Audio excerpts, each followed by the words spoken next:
20 katao sa isang hit-and-run attack sa China. Alamin kung nahuli ang suspect sa likod ng krimeng ito mula sa mga detalye ng balitang ibabahagi maya-maya.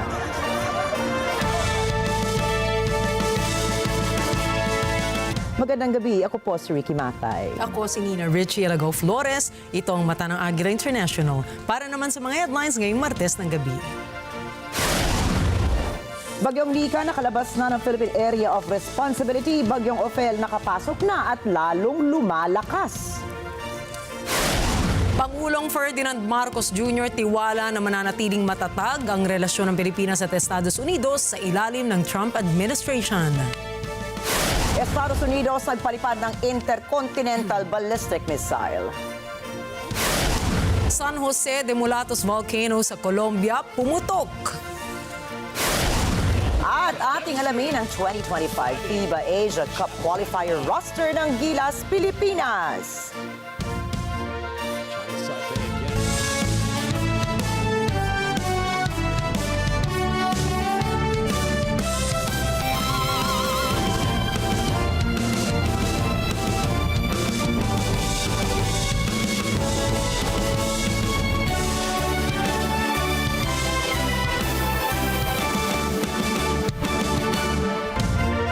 Nakalabas na po ang Bagyong Nika sa Philippine Area of Responsibility habang naging severe tropical storm na ang Bagyong Ophel. Ayon po yan sa Pag-asa.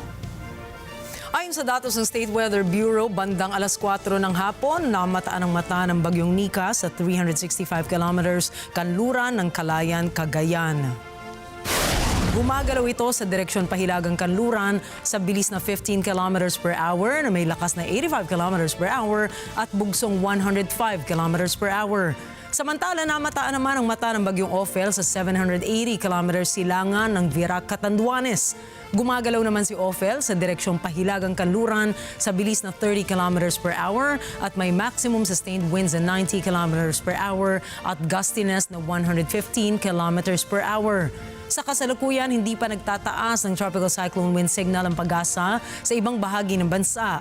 Ayon sa forecast ng Pag-asa, inaasahang maglalandfall ang Bagyong Ophel sa silangang baybayin ng Cagayan o kaya ng Isabela sa araw ng Huwebes. Malaki rin ang posibilidad na maging typhoon ang Bagyong Ophel sa araw ng bukas.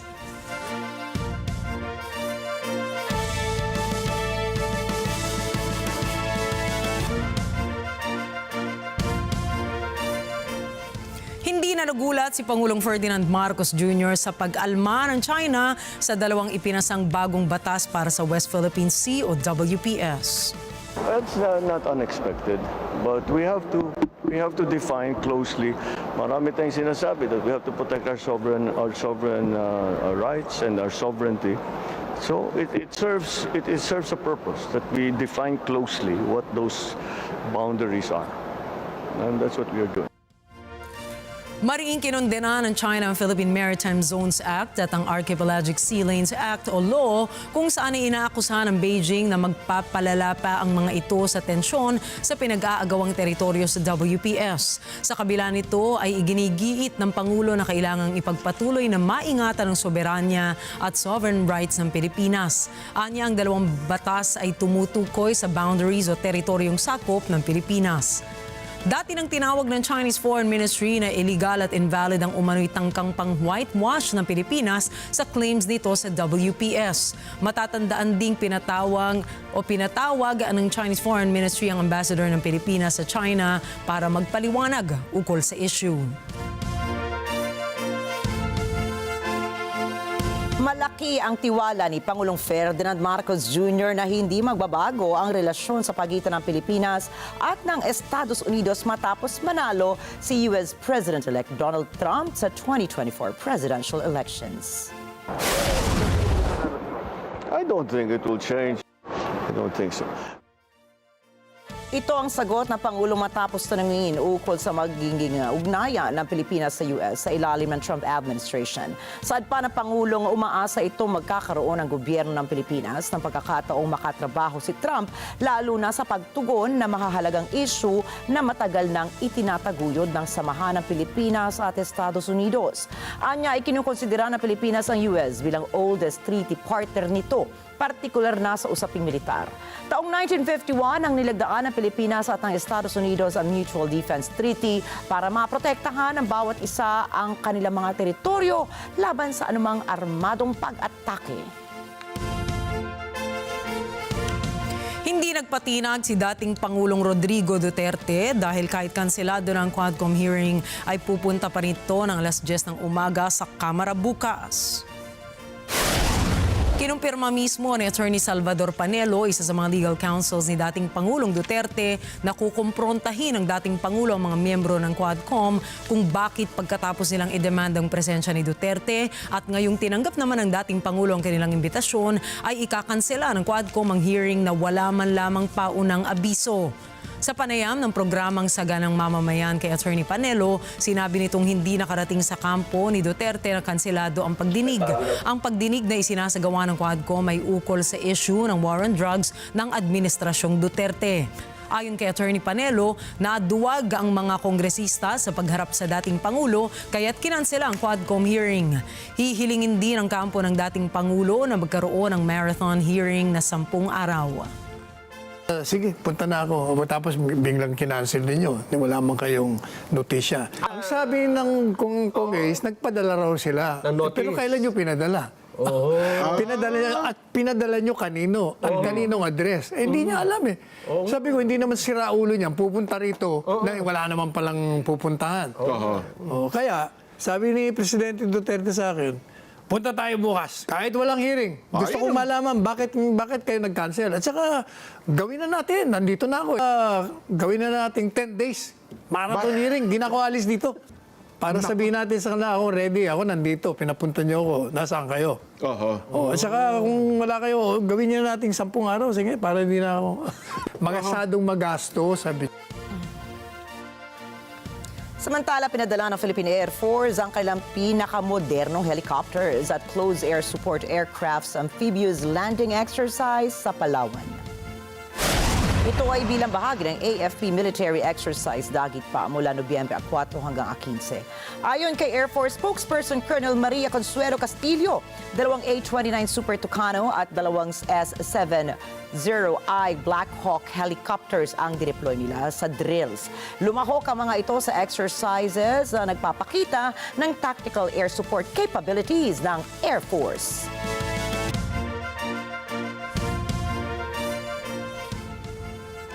Inaresto ng Philippine National Police ang 4 na high-value suspects at winasak ang isang drug den sa Parañaque City nitong Lunes ng gabi.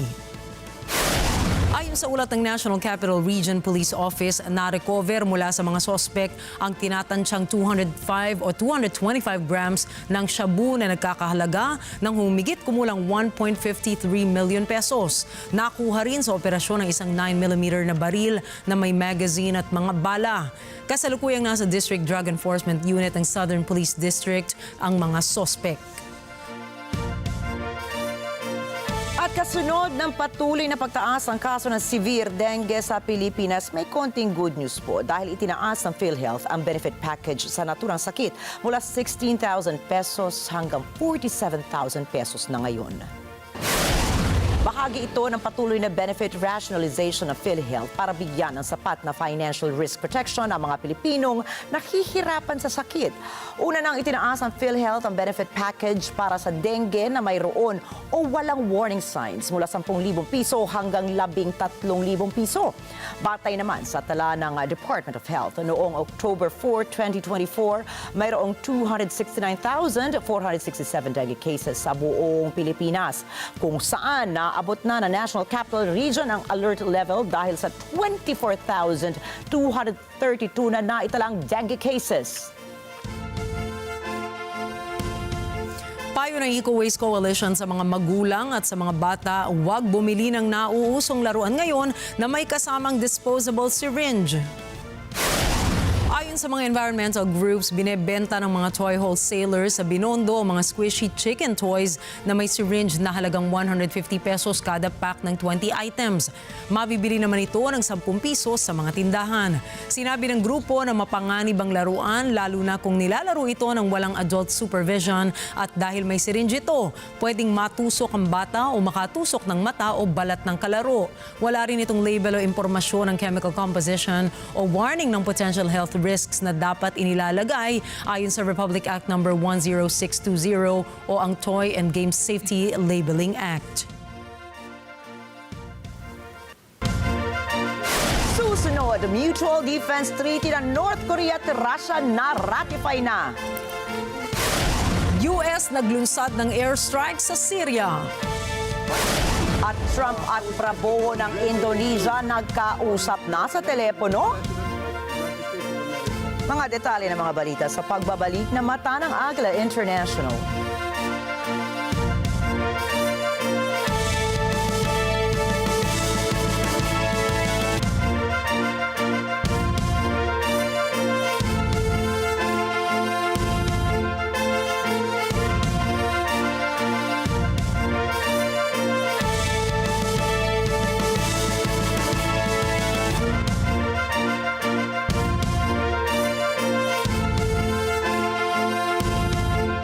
Why choose?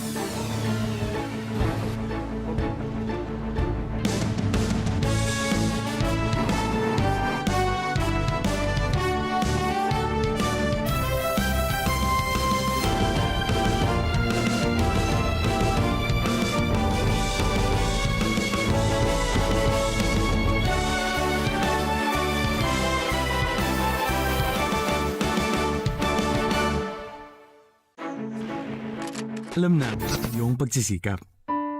Dama namin ang iyong mga sakripisyo. Kita namin ang pagharap mo sa bawat pagsubok. Kaya sa kabila ng mga hamon ng buhay, nandito kami para umalalay. Kasi katulad mo, gusto rin namin ang magandang bukas para sa kanya.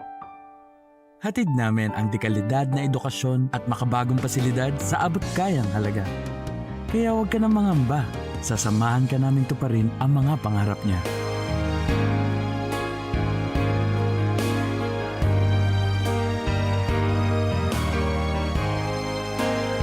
Maaasahan mong sulit dito ang mga pinagsikapan mo. Sa aming mga makabagong pasilidad at sistema ng edukasyon. Mailalabas natin ang aking talino at mga kakayahan niya. Kahit sa munting halaga, makakasiguro ka na makakasabay siya sa mabilis na pag-ikot ng mundo. Sa new era, karamay mo kami sa bawat hamon. Kaagapay mo kami sa bawat hakbang. Kasama mo kami sa bawat ngiti at tagumpay.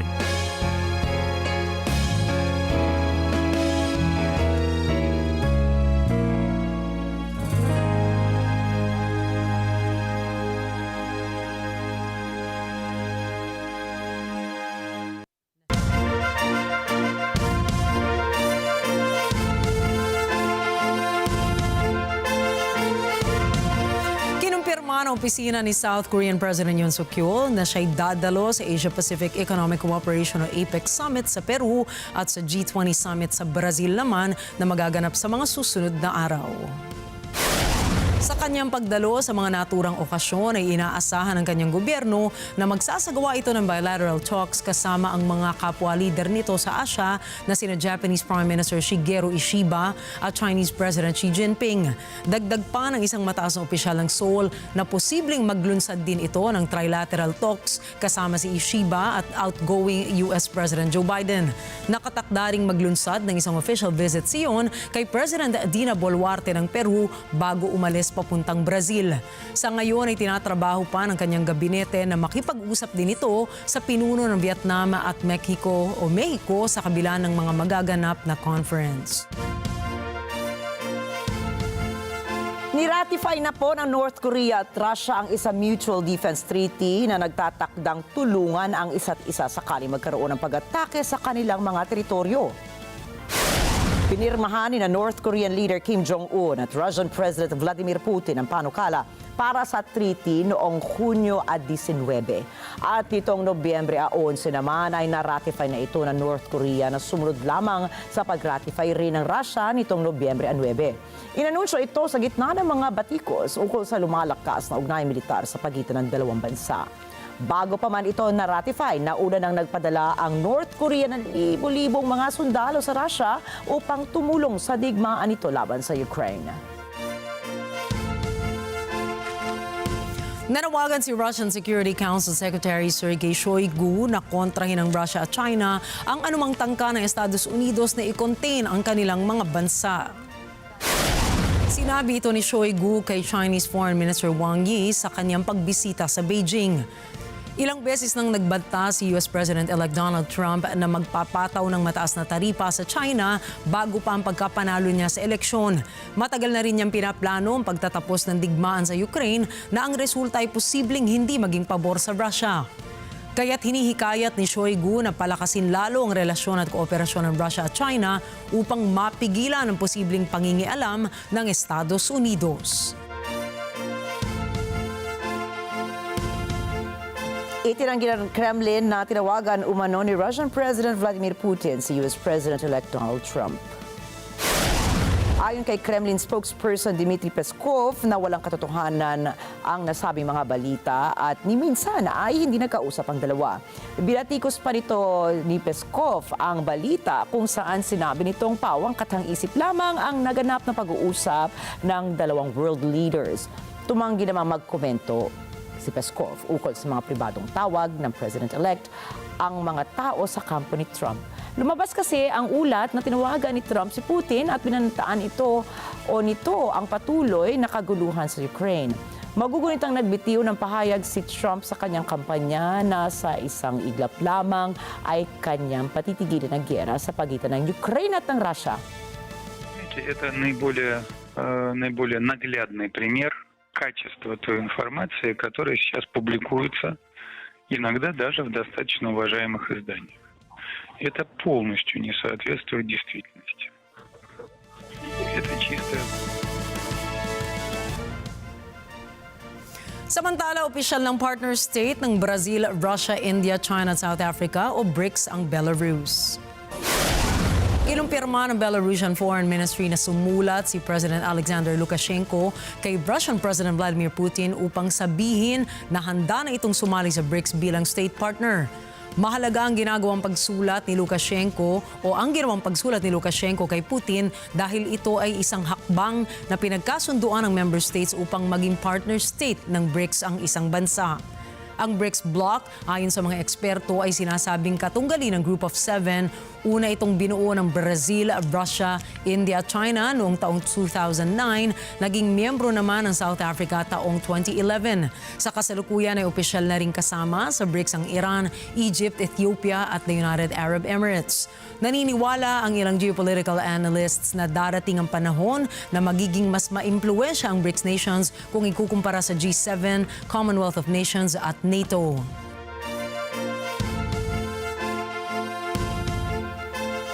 Tiniyak naman ng France at the United Kingdom na hindi magbabago ang kanilang suporta sa Ukraine.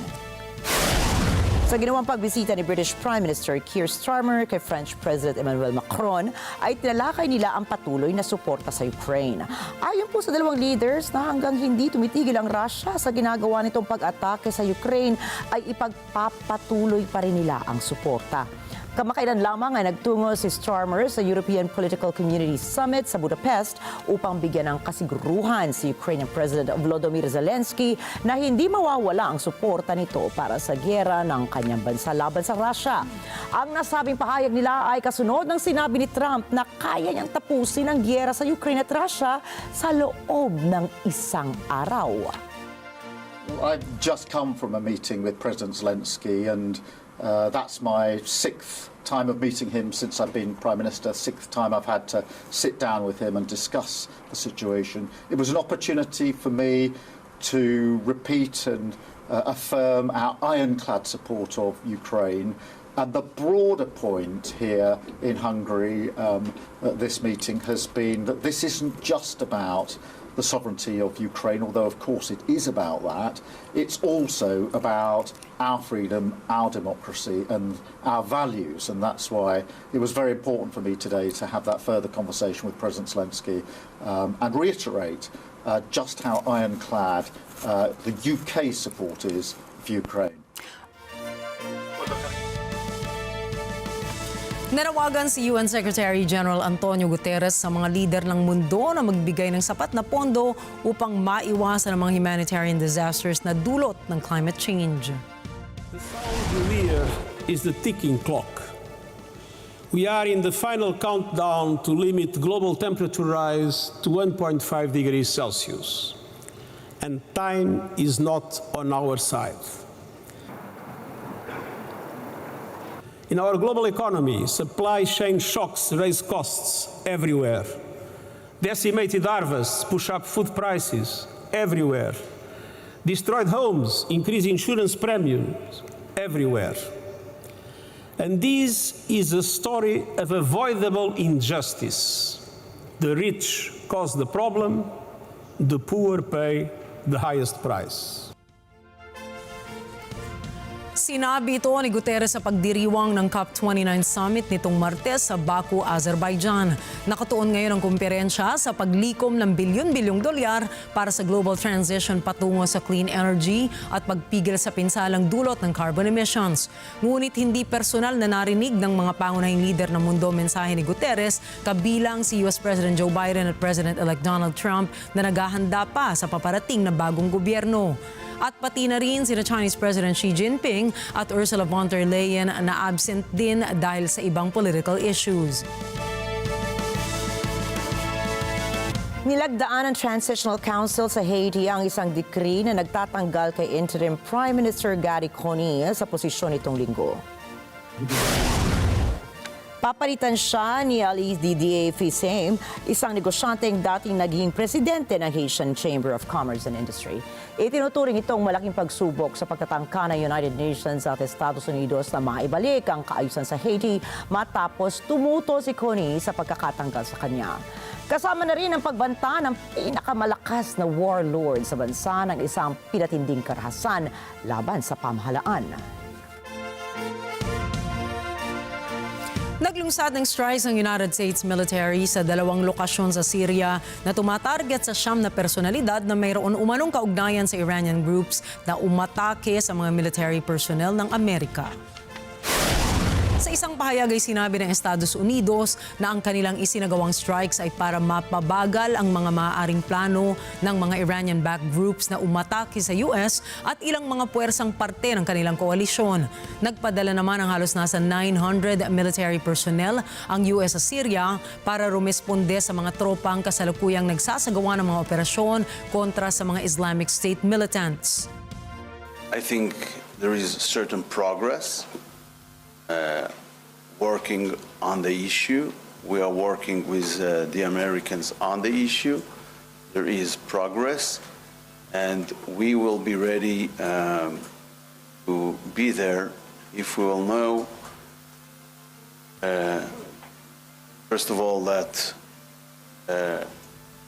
Hezbollah is not on our border, is north and to the Litani River, and that Hezbollah will not be able to arm again with new weapon systems and so on.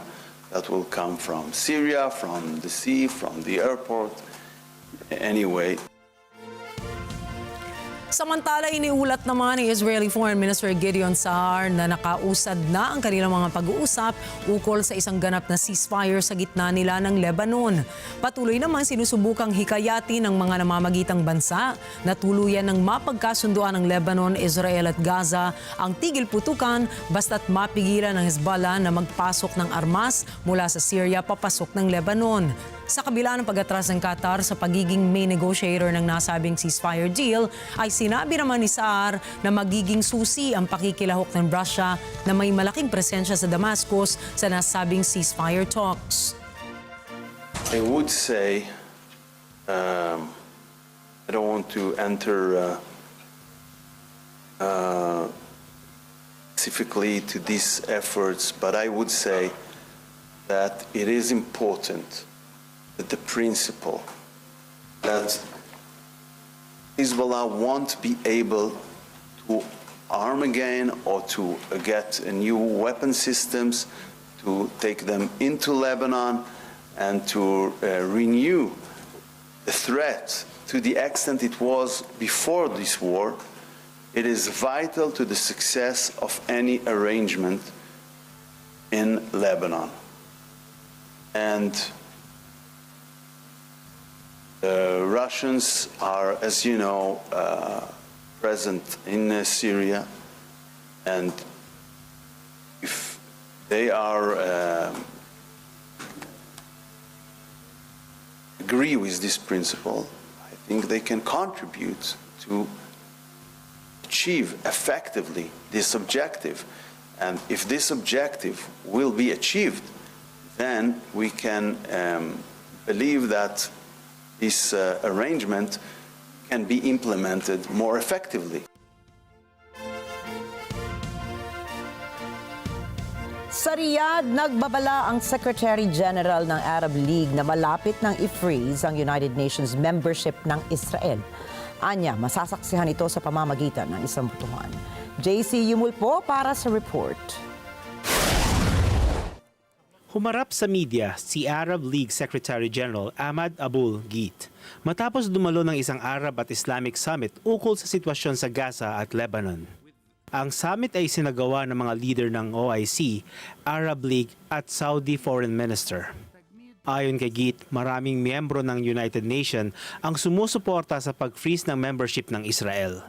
Aniya, ito ay maglalagay sa mga bagay sa tamang lugar. أثق أن هناك الكثير من الدول سوف تؤيد فكرة تجميد العضوية وهذا التجميد ليس بخاضع لرؤية مجلس الأمن بمعنى مجلس الأمن هو السلطة الرئيسية في السماح بتجميد بطرد أو الانضمام لكن لا أحد يتحدث عن الطرد أو عن الانضمام الحديث يدور حول التجميد وبالتالي ربما نشهد وقريبا تجميد للعضوية بقرار من الجمعية العامة بأغلبية وبالتالي دي خطوة تضع الأمور في نصابها. Samantala, ayon naman kay Saudi Foreign Minister Prince Faisal bin Farhan, marami sa international community ang sumasang-ayon sa two-state solution para sa Palestine. To be quite honest, the two-state solution was dying a slow death, and with the conflict in Gaza and the activities of Israel in the West Bank, that death was accelerating. But what we now see is that there is a significant consensus of the international community, a majority of countries, of the members of the United Nations, a significant number of the largest countries actually in the world that stand very firmly behind a two-state solution. And this is a reformation that had been lacking. So I think in that context, that is significant progress. I think there is significant progress given what we saw of several countries recognizing the state of Palestine and others now seriously considering that recognition, including some very, very important countries. Noong Oktubre, nanawagan si bin Farhan ng agarang ceasefire noong Global Alliance meeting sa Riyadh. Ito ay upang itulak ang two-state solution para sa Israel-Palestinian conflict. Ang giyera sa Gaza ay naging mitsa ng mas malawak na kaguluhan sa gitnang silangan. Ito ay nang bombahin ng Israel ang Lebanon at nagpadala ng puwersa sa katimugang bahagi nito upang paralisahin ang Iran-backed Hezbollah na kaalyado ng Hamas. JC Yumul para sa mata ng Agila International, Trusted Connected, on point. Sa isang airport sa Guatemala, lumapag ang dalawang eroplanong naglalaman ng 374 na migrante. Ayon sa immigration authorities ng bansa, karamihan sa mga ito ay galing sa border ng US at Mexico. Alamin natin ang mga detalye mula kay Russell Feria. na-detain ang deportees habang tinatangkang tumawid papasok ng Estados Unidos mula Mexico. Pinroseso ang mga ito ng Guatemalan Migration Institute na siya ring umasiste sa pagbabalik sa kanila sa pinanggalingang mga komunidad. Habang nag-aabang ng rehistro, nagpahayag ang mga migrante ng pag-asa na bigyan sila ni President-elect Donald Trump ng pansamantalang work visa upang makapasok sa US. Quiero instarlos a que pues cambien las políticas que tienen, que ayuden a los migrantes, porque casi el 80% somos latinos y somos los que que somos los que trabajamos y los que luchamos para que las grandes empresas crezcan más. Y pues gracias a los latinos, los gringos, como decimos acá, los estadounidenses, pues tienen sus empresas y nosotros como latinos somos los que más chambeamos, somos los más aguantadores. Taon-taon, libo-libong Latin American migrants ang pumasok ng irregular sa Mexico at nagtatangkang makatungtong sa US hanap ang mas mabuting kondisyon ng pamumuhay. Rosel Feria para sa Mata ng Agila International, trusted, connected, on point. Katulad ng maraming bansang nag-e-export papuntang Estados Unidos, kabilang po ang Canada, sa naghahanda kung paano nila tutugunan ang banta ng karagdagang taripa sa kanila mga produkto. Matatandaang nangako si US President-elect Donald Trump na papatawan niya ng karagdagang taripa ang mga inaangkat na produkto papasok sa Estados Unidos. Alamin naman natin ngayon mula kay NET25 correspondent Cherry Recolizado kung ano na ba ang mga hakbang na balak gawin ng Canada upang makaiwas sa impact ng Trump tariffs.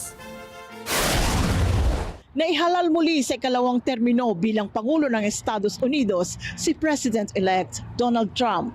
Ano ang ibig sabihin nito para sa ekonomiya ng Canada? Ayon sa report ng Canadian Chamber of Commerce na nailathala noong nakaraang buwan, kung may papatupad ni President-elect Trump ang 10% tariff hike na ipinangako niya sa kanyang kampanya, mahigit $30 bilyong ang dagdag na magagastos ng Canada sa kalakalan. Kapag tumaas ang tariff, tataas rin ang presyo ng bilihin, lalo na ang mga imported na produkto mula sa Estados Unidos. Sabi ng CEO ng Canadian Chamber of Commerce na si Candice Lane, kailangan makipagtulungan ang gobyerno ng Canada sa Trump administration nang maiwasan ang tuluyang pagtaas ng tariff at patibayin pa ang supply chains. Nagkakahalaga ng $3.6 bilyong araw-araw ang kalakalan ng Estados Unidos at Canada na nagpapakita lamang ng napakalapit na koneksyong pang-ekonomiya ng dalawang bansa. Cherry Recolizado, Toronto, Ontario, para sa Mata ng Agila International. Trusted, connected, on point. Sa isang tawag sa telepono, binati ni Indonesian President Prabowo Subianto si Donald Trump sa pagkapanalo nito sa eleksyon matapos dumating ni Prabowo sa Washington, D.C. Nasa Estados Unidos ngayon si President Prabowo para sa isang opisyal na pagbisita sa bansa. Sa phone call na pag-usapan ng dalawang lider ang pagkakaroon ng personal na pagpupulong bagamat hindi pa ito kinukumpirma ng opisina ni Prabowo. Fine, thank you. I would like to congratulate you on your election as President of the United States of America. I would like... thank you so much. If possible, I would like to call personally on you. Wherever you are, I'm willing to fly to congratulate you personally, sir. Nabanggit din ni Prabowo ang tungkol sa pagtatangkang pagpatay kay Trump at nagpahayag ng galak sa kaligtasan niya. And of course, we were all shocked when they tried to assassinate you, but we are very happy that the Almighty protected you, sir. Yes, I got very lucky. I just happened to be in the right place, in the right direction. Otherwise, I wouldn't be talking to you right now. I got quite lucky, actually. Patuloy pong naglalagay si US President Donald Trump ng mga napipisil niyang tauhan para sa mga pangunahing posisyon sa kanyang administrasyon. Bilang immigration na ang isa sa kanyang binigyan diin noong kampanya, sinasabing napili na ni Trump ang mangunguna sa border security ng Estados Unidos. Narito pong report ni Ana Quinn. Ayon sa mga report, napili na ni President-elect Donald Trump ang mauupo sa pangunahing mga posisyon sa kanyang napipintong administrasyon. Binibigyang diin ng kanyang mga napili ang pagpapahalaga nito sa immigration. Batay sa isang post sa X, si Stephen Miller ang napili bilang White House Deputy Chief of Staff for Policy. Si Miller ay dating White House Senior Advisor for Policy noong 2017 to 2021 Trump presidency. Siya ang puwersa sa likod ng matinding pagtutok at paghihigpit ni Trump sa immigration. Kasama sa mga ipinatupad noon ay ang pagpapatayo ng US-Mexico border wall na humarang sa mga tao mula sa ilang Muslim-majority nations. Gayun din ang 2018 border policy na naghiwalay sa libu-libong migrant families. Kinumpirma rin ni Trump sa social media na si Tom Homan ang mamumuno sa seguridad ng border. Ayon sa border czar, uunahin niya ang pagdi-deport ng illegal immigrants na nagbabanta sa seguridad pampubliko at pambansa. Dagdag ni Homan, magkakaroon ng crackdown sa employers na tumatanggap ng immigrants na walang legal status. Sinabi ni Vice President-elect JD na sa ilalim ng panibagong administrasyon, may 1 milyong tao kada taon ang maaaring mapaalis sa bansa. Ana Cui para sa mata ng Agila International, trusted, connected, on point. Nagsagawa ang United States military ng isang intercontinental ballistic missile o ICBM fire test. Ayon sa Air Force Global Strike Command o AFGSC, isang unarmed Minuteman III ICBM ang pinakawala ng US. Nanggaling ang missile na ito sa Vandenberg at nag-re-entry sa Ronald Reagan Ballistic Missile Defense Test Site na nasa Marshall Islands, southeast ng Japan. Paliwanag ng AFGSC, pinakita lamang ng test launch na ito naligtas, maaasahan at epektibo ang nuclear deterrent capability ng Estados Unidos. Susunod, San Jose de Mulatos Volcano sa Colombia, pumutok. Gilas Pilipinas, inilabas na ang roster para sa 2025 FIBA Asia Cup qualifier. At BINI nanalo ng Best Asia Act sa 2024 MTV Europe Music Awards. Iba pang detalye ng mga balita sa pagbabalik ng Mata ng Agila International.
Papalapit na naman ang weekend, ang ibig sabihin, it's again a new episode of Corina Interviews. O ito na, mayroon kaming national artist.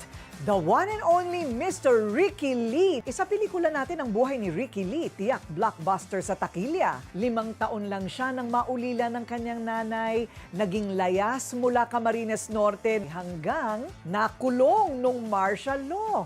Na-torture pa rin ba daw siya? Pero namayagpag pa rin ang husay sa pagsusulat. The Making of a National Artist, Ricky Lee. Dito lang yan, Corina Interview 6 p.m. ngayong linggo sa NET25. Together sa NET25.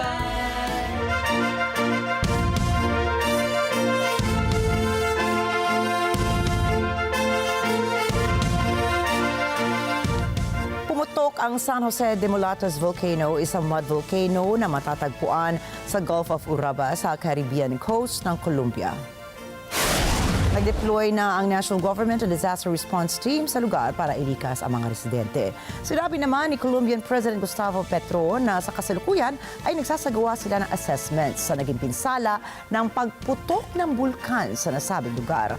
Ayon sa Geological Service of Colombia, ang bansa ay may 20 active volcanoes kung saan bihira lamang mag-alburuto at pumutok ang mga ito. Ayon sa mga opisyal ng Estados Unidos, hindi nakatulong ang pag-ulan upang bumagal ang pagkalat ng apoy sa border ng New Jersey at ng New York. Narito ang report ni Leslie Gumarang. Dahil sa malakas na hangin, patuloy na lumalaki ang Jennings Creek Fire. Ayon sa local police, ikinamatay na ito ng isang 18-year-old employee ng New York State Parks Department.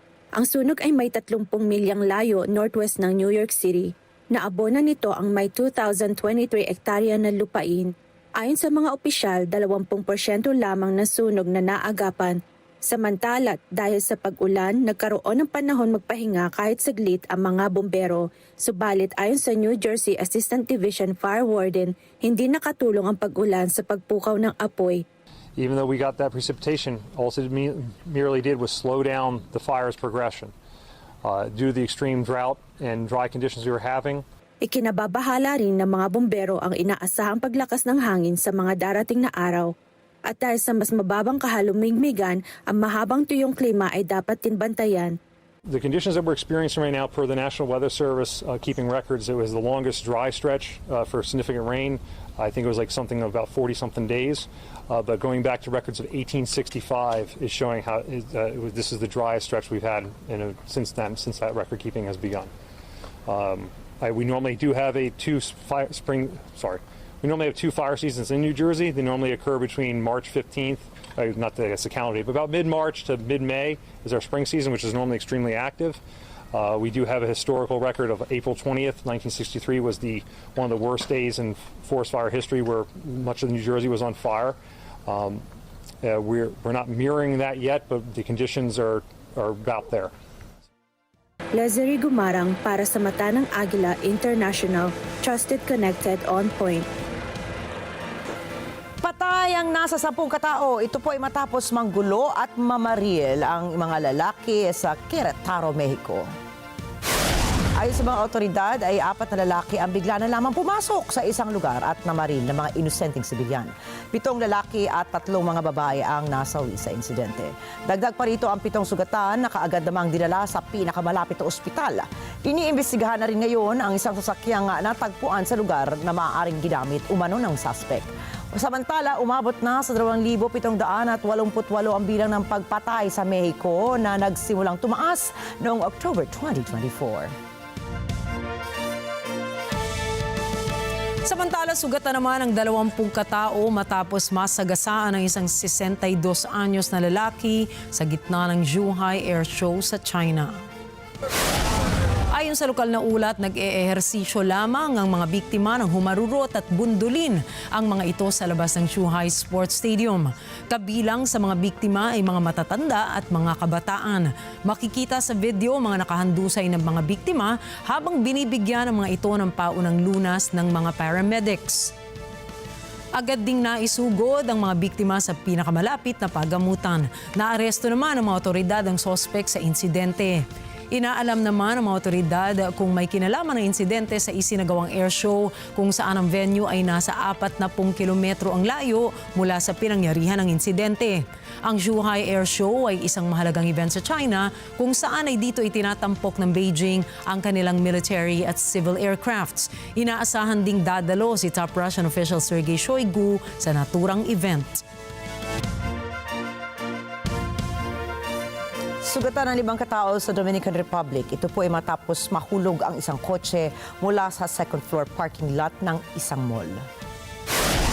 Ayon sa lokal na ulat, nawala ng kontrol ang driver sa sasakyan kung kaya't dumiretso ito sa loob ng mall at bumangga sa glass barrier ng palapag. Makikita po sa video ang ilang sandaling pagbagsak ng sasakyan mula sa second floor. Mapapansin ding kaagad na nakaiwas ang mga taong nakatayo sa ground floor bago bumagsak ang sasakyan. Nakaligtas naman ang driver ng kotse at kasalukuyan nagpapagaling na sa ospital.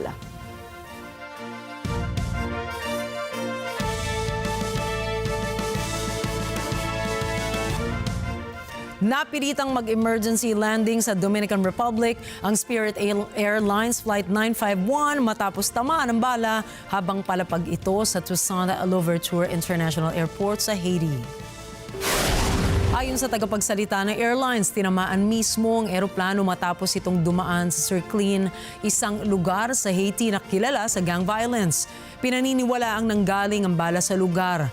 Tinamaan naman ang bala ang isang flight attendant ng eroplano, pero tiniyak ng airlines na walang pasahero ang nasaktan. Agad na sinuspinde ng National Airport Authority ang lahat ng commercial flights patungo sa Toussaint Louverture International Airport. Habang kanselado na rin ang lahat ng flights at JetBlue at American Airlines patungo sa Port-au-Prince dahil sa insidente.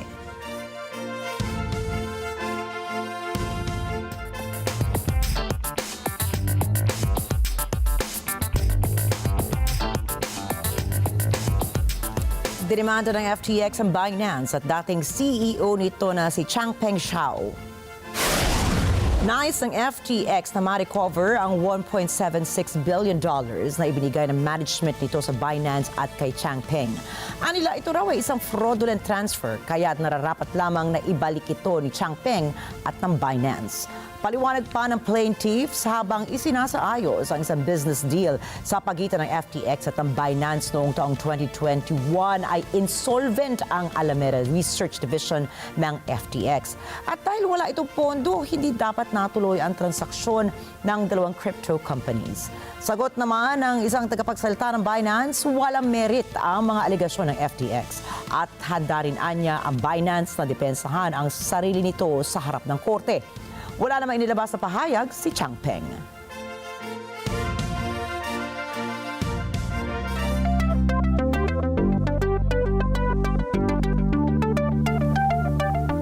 Nagpadala muli ang China ng panibagong grupo ng remote sensing satellites sa kalawakan.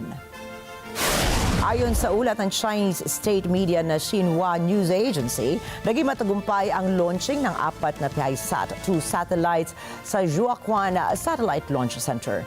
Layo na naturang satellite na magsilbi ng commercial remote sensing data services mula sa space. Pinadala sa low Earth orbit ang mga satellites gamit ang Long March 2C carrier rocket. Ito na po ang ika-544th flight mission ng Long March carrier rocket series. Noong March 2023 nang inilunsad ng China ang naunang disenyo ng naturang satellite na Hongtu-1.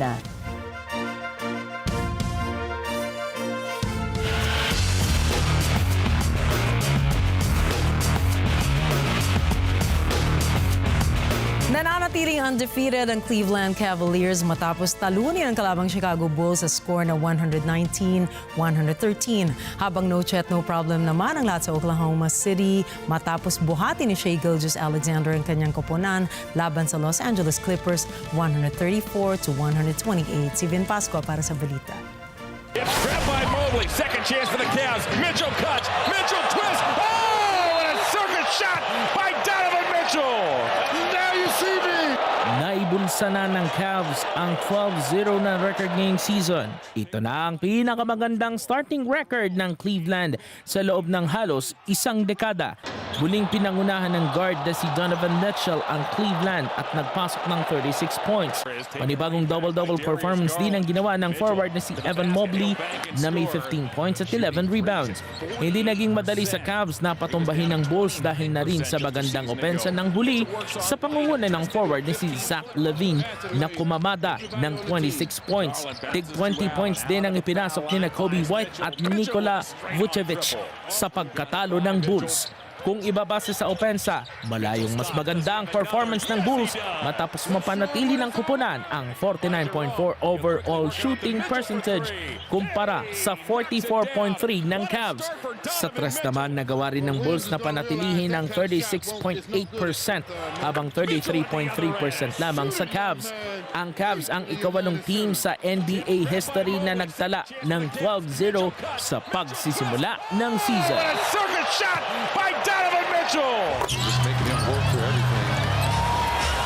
Making it work in Mike Gomez, SGA in the Binigyan ni Shai Gilgeous-Alexander ang home crowd ng isang monster 45-point game laban sa Los Angeles Clippers nang may 15 of 16 free throws at isang season-high tying 9 assists.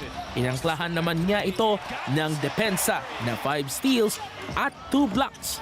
Garahe si 7'1" Holmgren nang mula 8 weeks dahil sa isang pelvic fracture. Bumakas si Jalen Williams ng 28 points, 8 assists at 6 rebounds. May 19 points pa si Lou Dort at tig 12 naman si Isaiah Joe at Alex Caruso. Binuli ng Thunder si Clippers center Ivica Zubac, ngunit nagapos pa rin siya ng may team-high 22 points, 14 rebounds at 3 blocks. Pero buong 48 minutes na tumakbo ang OKC na igapang ang panalo hanggang huling segundo. Umiskor ng 31 si Norman Powell sa Los Angeles pero fouled out. Naka 20 points din si Derrick Jones Jr. Pinigil din ng 5 fouls si James Harden na nagtala ng 17 points, 11 rebounds at 9 assists pero 5 of 15 lang sa floor.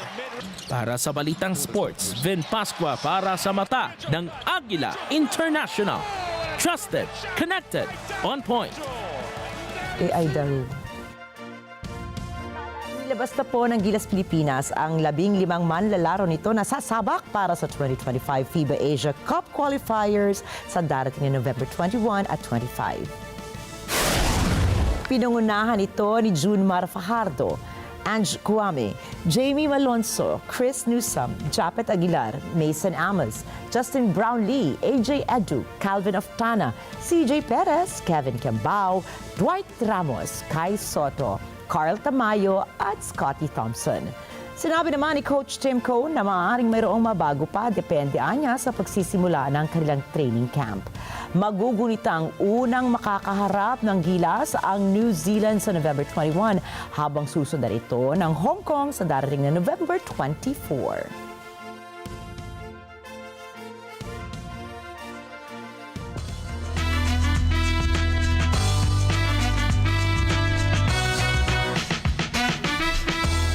Another big win! Yan ay matapos makuha ng P-pop girl group na BINI ang Best Asia Act sa 2024 MTV Europe Music Awards. Masayang ibinahagi ng grupo sa kanilang social media account ang pagkapanalo laban sa iba't ibang artists na naging nominado para sa award. Dagdag pa nila, ito ay isang malaking karangalan na mabigyang pansin ng mga kantang Pinoy sa buong mundo. Kinilala ngayon ito bilang kauna-unahang Pilipino na tumanggap ng parangal para sa kategorya ng Best Asia Act. Kabilang sa mga bigating artists na nanalo sa event ay sina Taylor Swift, Sabrina Carpenter, Lisa Ariana Grande at Tyla. Samantala, matatandaan na nitong mga nakaraang buwan ay nanalo rin sila ng Voices of Asia Award na mula naman sa Billboard K-Power 100. At inaabangan na po ng mga fans ang paglulunsad ng Beyoncé course ng Yale University para sa susunod na taon. Tatawagin ang kursong Beyoncé Makes History, Black Radical Tradition, Culture, Theory, and Politics through Music. Ito ay isang one-credit class na nakabatay sa naging karera ni Beyoncé mula sa kanyang 2013 album at Cowboy Carter album. Ayon sa profesor ng Yale University na si Daphne Brooks, gagamitin nila ang ilan sa mga natatanging live singing performances ni Beyoncé. Kinikilala po ang singer na isa sa pinaka-maimpluwensyang artist sa kasaysayan ng musika kung saan ay nakatanggap siya ng 79 na nominasyon sa Grammys. Samantala, bukod kay Beyoncé ay may kurso rin para sa mga singers na kagaya ni Bob Dylan at Taylor Swift kung saan tampok ang kanilang mga awitin.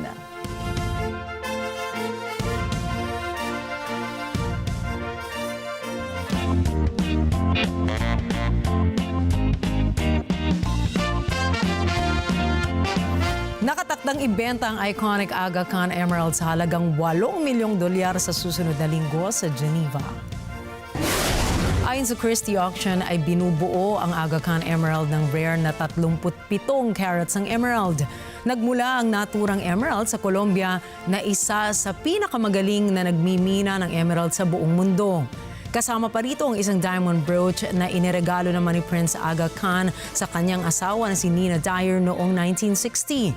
Dagdag pa nila, ilang taon na nila itong hinahanap at nitong March 2024 lamang ay isang kolektor ang nagbenta sa kanilang auction. Samantala, kabilang pa sa mga items na isusubasta ay ang Maharaja necklace na kilala bilang transformable jewel at Cartier diamond necklace.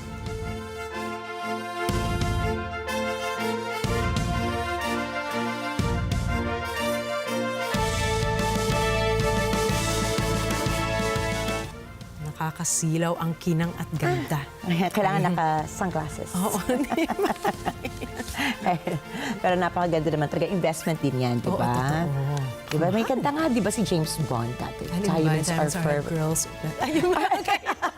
Diamonds are forever. Ibang musical yata yung sa akin. Feeling ko naman dalawa naman yung James Bond movies. Pero di ganun din, diamonds are girls' best friend. Tapos diamonds are forever. Kasi ang ganda.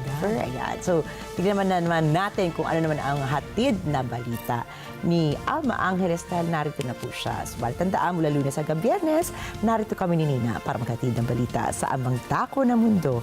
Muli, ako po si Ricky Matay. Ako si Nina Richie Alago Flores, itong Mata ng Agila International. Para naman sa mga balitang nangyari sa iba't ibang panig ng mundo, punta naman po tayo kay Alma Angeles para sa Mata ng Agila World News. Take it away, Alma.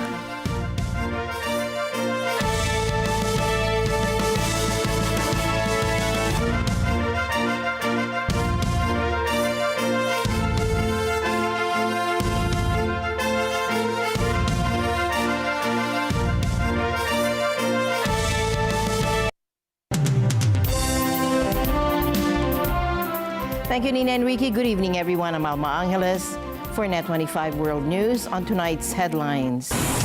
Tensions are rising in the South China Sea tonight after China pushed back against Philippines' new maritime laws. What we see is an increasing demand by Beijing for us to concede our sovereign rights. So it serves a purpose that we define closely what those boundaries are, and that's what we are doing. All right, thank you. A disturbing incident tonight after several U.S. airlines have made the decision to suspend flights to Haiti after a serious event involving a Spirit Airlines flight. And tonight, the new administration is starting to take shape and some of its top picks are raising questions. In Thailand, the Iglesia Ni Cristo recently held its Care for Humanity event at the Rayong Child Welfare Protection Center.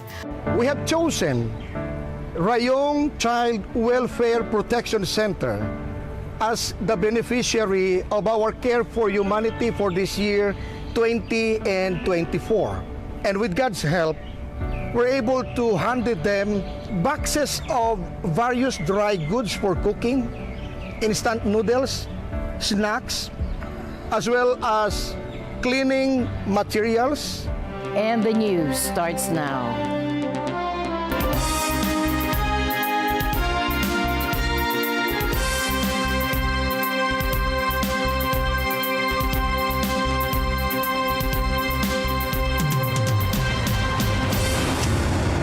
Tensions are rising in the South China Sea tonight after China pushed back against Philippines' new maritime laws. Take a look. Tensions are rising in the South China Sea after China pushed back against new Philippine maritime laws, setting up another showdown over disputed waters.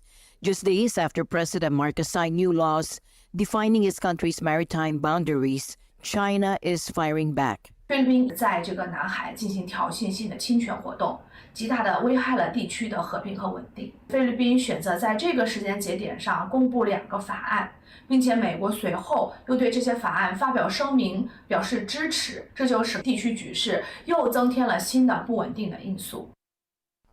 The dispute centers on 2 laws signed by President Marcos last Friday, measures that spell out the Philippines' maritime rights and establish designated sea lanes. It's not unexpected, but we have to define closely. Marami tayong sinasabi that we have to protect our sovereign rights and our sovereignty.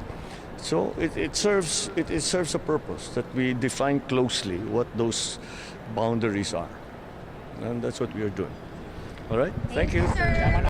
The laws aim to protect Philippine waters, marine resources, and the livelihoods of Filipino fishermen.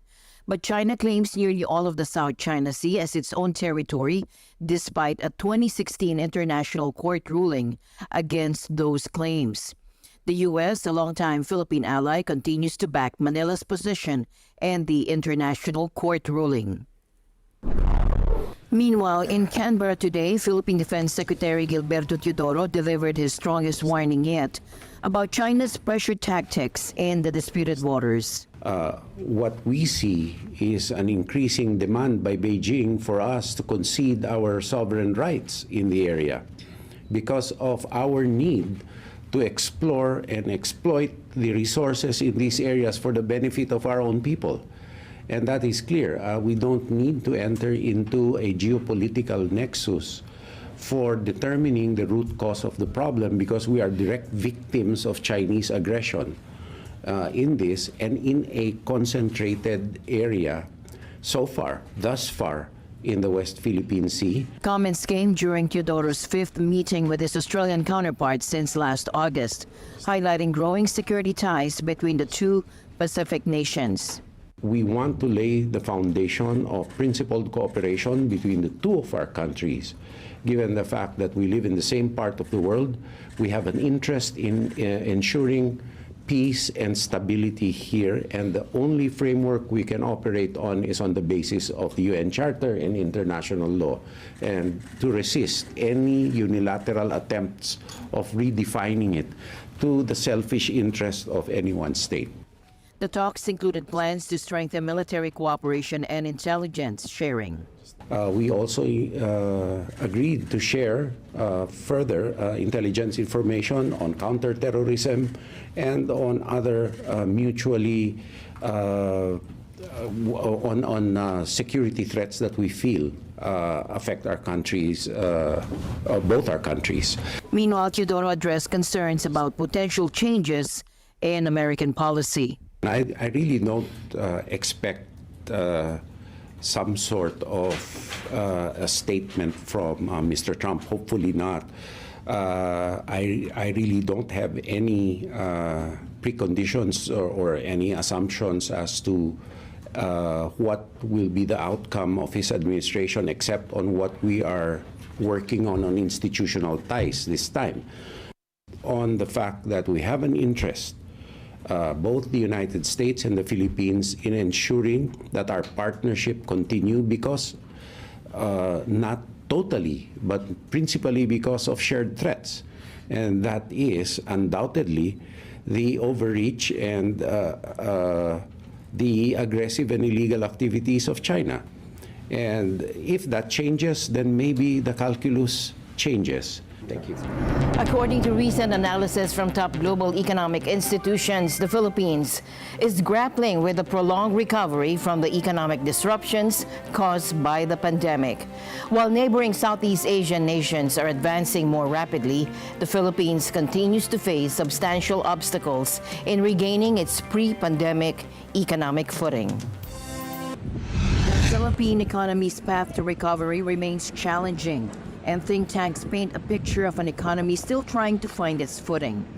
The Philippines' output remains at 10% below pre-pandemic levels, while other ASEAN nations are only 6-7% behind. That gap is raising concerns. The latest GDP numbers tell the story. Growth slowed to 5.2% in the third quarter, falling short of expectations. Analysts point to weak exports as a key challenge, with major trading partners facing their own struggles. The external sector remains the largest pain point for the economy, and we expect little relief in the coming quarters. But there are signs of hope. The central bank is expected to cut interest rates significantly over the coming months, and the government plans increased spending in 2025. Monetary policy easing will support private consumption and investment growth, with potential bright spots emerging when global demand picks up. The government's proposed budget of over 6 trillion pesos for 2025 aims to stimulate growth, though it will widen the deficit. Analysts now forecast the Philippine economy to grow by 5.8% this year, before potentially reaching 6% in 2025. Turning now to the war in Ukraine, where Russia's military efforts are escalating with an influx of foreign troops. Russia has reportedly assembled a 50,000-strong force, including around 10,000 soldiers from North Korea, aiming to launch an assault on Ukrainian positions in the contested Kursk region. Ukrainian President Volodymyr Zelensky earlier warned of North Korea's involvement, while also criticizing China for its lack of response to this development. Окремо ми знаємо, що ведеться домовленість щодо постачання інженерних військ, а також цивільних людей, великої кількості цивільних від Північної Кореї, для того, щоб вони працювали на тих чи інших військових заводах Російської Федерації. Я здивований мовчанням Китаю, скажу вам відверто. Я не скажу, що Китай на нашому боці, але те, що він один з гарантерів безпеки в вашому регіоні, принаймні так ми вважали. А зараз це мовчання. Це According to the New York Times, North Korean troops are being deployed to help Russia regain territory lost to Ukraine forces in August.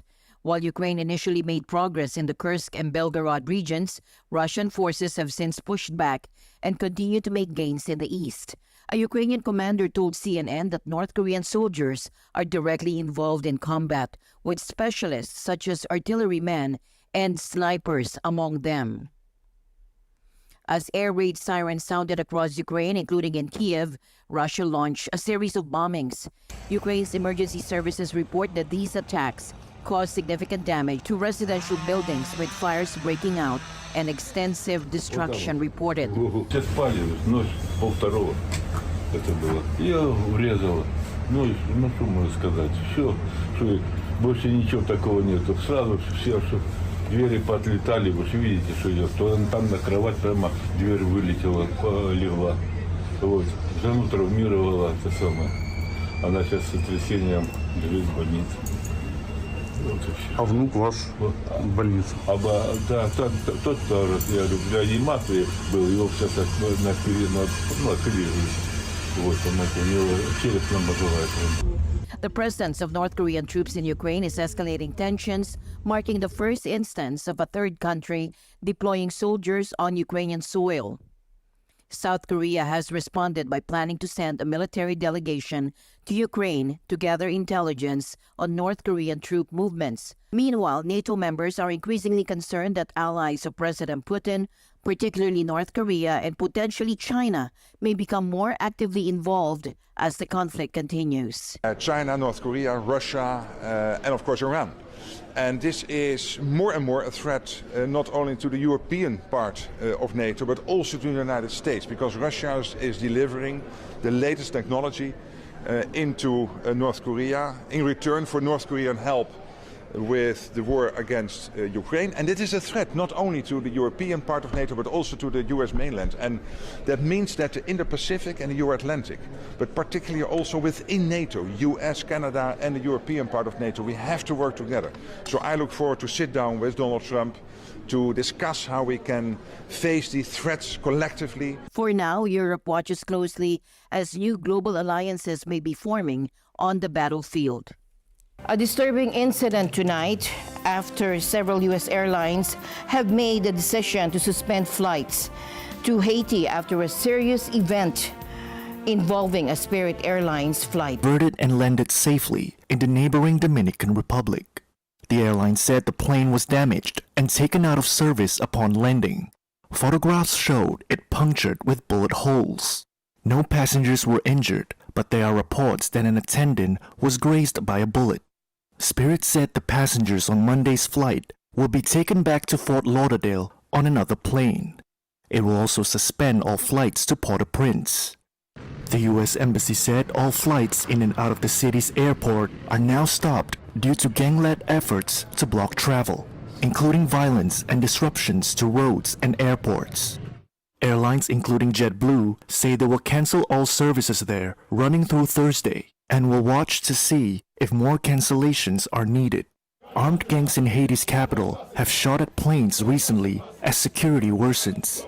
Last month, a UN helicopter was hit by gunfire over Port-au-Prince. Haiti's political crisis is deepening tonight with yet another leadership shakeup in a country already battling gang violence and widespread hunger. In a nation where stability has become a distant memory, Haiti faces another political upheaval. Just 6 months after taking office, interim Prime Minister Gary Conille has been fired, and his replacement, a businessman who owns a chain of dry cleaners.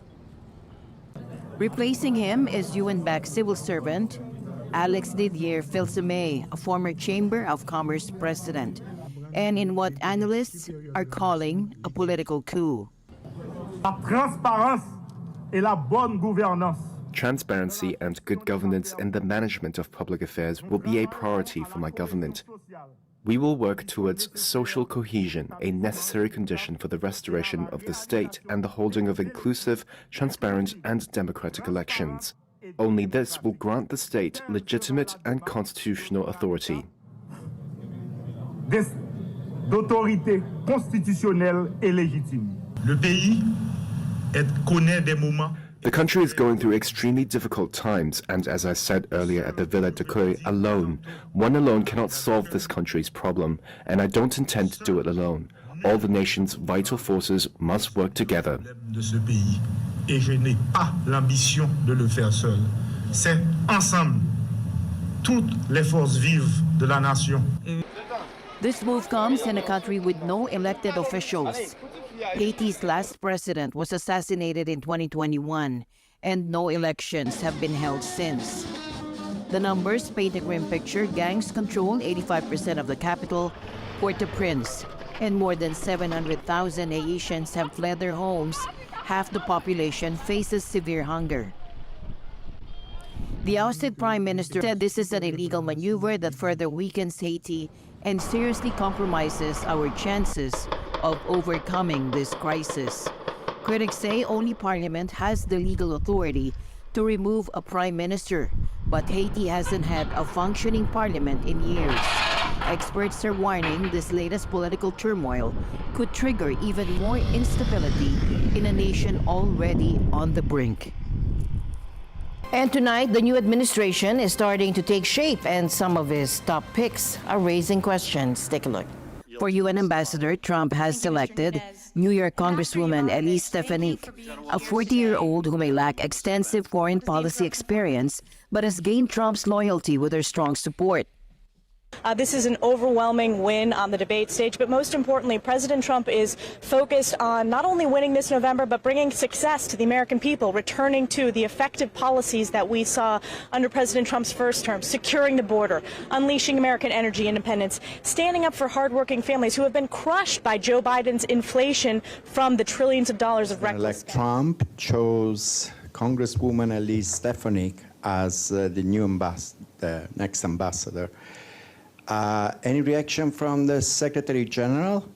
And did you notice that Stefanik, when Trump withdrew the United States from the Paris Accord, she actually criticized the president and said that shouldn't have done that? Look, it's not for us to react. Member states will appoint, leaders of member states will appoint their representatives, and we will work constructively with the permanent representative of the United States, just like we do with every other country. Some see hope in Stefanik's past criticism of Trump's Paris Agreement withdrawal. The UN spokesperson remained diplomatic. I mean, does it look like it's a good signal, that at least on the climate change issue, this new ambassador is kind of sensitive to the issue? I will leave the interpretation of smoke signals or any other signals to the journalists. The political impact of Stefanik's move to the UN is also up for debate. Some Trump advisors are concerned about her absence from Congress. Even Elon Musk took to social media to voice concerns about her departure. Meanwhile, Trump announced another key appointment on his Truth Social platform, selecting former acting ICE Director Tom Homan to oversee U.S. borders as his new border czar. Trump described Homan as the best candidate for the job, with responsibility for border security, including the southern and northern borders, as well as maritime and aviation security. In a statement, Trump praised Homan's background, saying he'll be responsible for securing the borders and deporting illegal migrants. And for the EPA, Trump has chosen former New York Congressman Lee Zeldin. Known for his loyalty to Trump, Zeldin is promising to roll back current regulations and ramp up domestic energy productions. Critics are already voicing concerns over his environmental track record, but Zeldin's agenda is clear. We should reverse the state's ban on the safe extraction of natural gas and approve new pipeline applications. Finally, Trump confirmed that Mike Pompeo and Nikki Haley, the two figures from his last administration, won't be joining this time around. Pompeo's delayed endorsement in the primaries didn't sit well with Trump, and his relationship with Haley has been tense since past campaign clashes. A dramatic surge in Americans relocating or exploring life abroad is showing up in the data tonight. Take a look. Google search trends reveal staggering numbers. Searches for a move to New Zealand shot up by nearly 2,000% in just 24 hours. Interest in relocating to Canada jumped more than 1,200%, while Australia-related searches climbed over 800%. The impact is tangible. New Zealand's immigration website logged a remarkable 25,000 American visitors in a single day. That's up from just 1,500 visitors the same time last year, a 17-fold increase. This wave of interest isn't limited to everyday citizens. Hollywood figures are part of the trend. Cher recalled almost getting an ulcer during the previous administration. Sharon Stone has reportedly explored properties in Italy, while Game of Thrones star Sophie Turner has hinted at returning to the UK. Actor America Ferrera and late-night host Jimmy Kimmel have also voiced their thoughts about potential moves abroad. Immigration experts note that while these numbers are striking, there's historically a gap between online searches and actual relocations.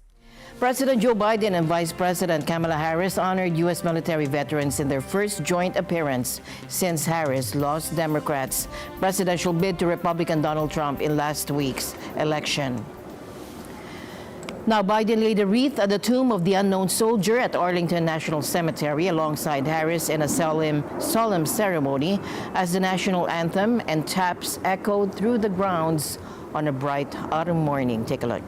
This is the last time I will stand here at Arlington as Commander-in-Chief. It's been the greatest honor of my life to lead you, to serve you, to care for you, to defend you, just as you defended us, generation after generation after generation. And the news continues here on NET25. We'll be right back.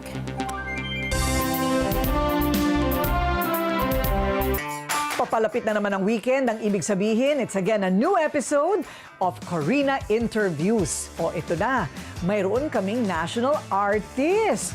The one and only Mr. Ricky Lee. Isa pelikula natin ang buhay ni Ricky Lee, tiyak blockbuster sa takilya. 5 taon lang siya nang maulila ng kanyang nanay, naging layas mula Camarines Norte hanggang nakulong nung martial law. Na-torture pa rin ba daw siya? Pero namayagpag pa rin ang husay sa pagsusulat. The Making of a National Artist, Ricky Lee. Dito lang yan, Corina Interview 6 p.m. ngayong linggo sa NET25. Together sa NET25. In other news tonight, Japan's Prime Minister Shigeru Ishiba is pledging big changes for his party after winning a runoff vote in parliament to keep his role on Monday. Now, Ishiba called this snap election just over a month into office after an October vote where the Liberal Democratic Party and its partner, Komeito, fell short of a majority. And now, Ishiba is leading a minority government facing challenges on several fronts, protectionist policies from U.S. President Trump, and growing tensions with China and North Korea, and rising pressure at home to address the soaring cost of living. Japan's newly re-elected Prime Minister Ishiba Shigeru is promising reforms and a renewed focus on the people. 今般の実に厳しい選挙の結果を受けまして、我々自由民主党は今度こそあるべき国民政党として生まれ変わらなければならないと考えております。国民お一人お一人が何に苦しみ、何に悲しみ、何に勝っておられるかと、それを我がこととして受け止められる。Unveiling his new cabinet, Ishiba told reporters that a party task force is set to draft a political reform plan aimed at winning back public confidence. Ishiba has committed to tackling political reform, including changes to the political funds control law, with the goal of passing new measures by the end of the year. He is also encouraging party members to collaborate with lawmakers across the aisle to better serve the public. On the economic front, Ishiba's administration is preparing new measures aimed at boosting wages to keep pace with rising living costs. Ishiba also highlighted plans to strengthen Japan's ties with the United States, expressing eagerness to meet with President-elect Donald Trump soon. 合衆国の次期大統領でありますトランプ氏とも先週電話で会談をし、お祝いの気持ちをお伝えしたところであります。現在の極めて良好な日米関係を維持し、これを新たな高みに引き上げていくために、なるべく早いタイミングで直接会談する機会を持ちたいと考えておるところでございます。それは合衆国には合衆国の国益があり、日本国に日本国の国益があるわけですが、それが正面からぶつかってもどうにもならないということだと思っております。それが相乗的にお互いの利益に資するものであり、アジア太平洋地域の平和と安定に資するものだということを我々としてどれだけ提案するかということなのであって。And New Zealand issued a national apology to the victims and families of hundreds of thousands of young people and vulnerable adults who endured physical and sexual abuse in the institutional care over the past 70 years. Today I'm apologising on behalf of the government to everyone who suffered abuse, harm and neglect while in state care. Today make this apology to all survivors on behalf of my own and previous governments. You deserved so much better, and I am deeply sorry that New Zealand did not do better by you. I am sorry that you were not believed when you came forward to report your abuse. I am sorry that many bystanders, staff, volunteers and carers turned a blind eye and failed to stop or report abuse. I am sorry that the state's oversight of people in care was so poor. I am sorry that many abusers were not made to face justice, which meant that other people experienced abuse that could have been prevented.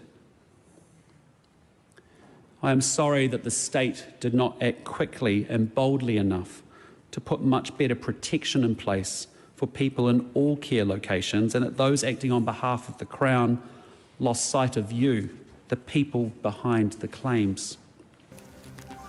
Now, this apology follows a public inquiry report from July which found that about 200,000 children and vulnerable adults in state and faith-based care suffered abuse between 1950 and 2019. It was horrific. It was heartbreaking.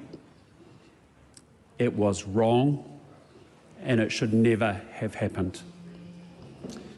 For many of you, it changed the course of your life, and for that, the government must take responsibility. To all of you, I am sorry. The government has already completed or begun implementing 28 of the inquiry's recommendations, with a full response expected early next year, according to the Prime Minister.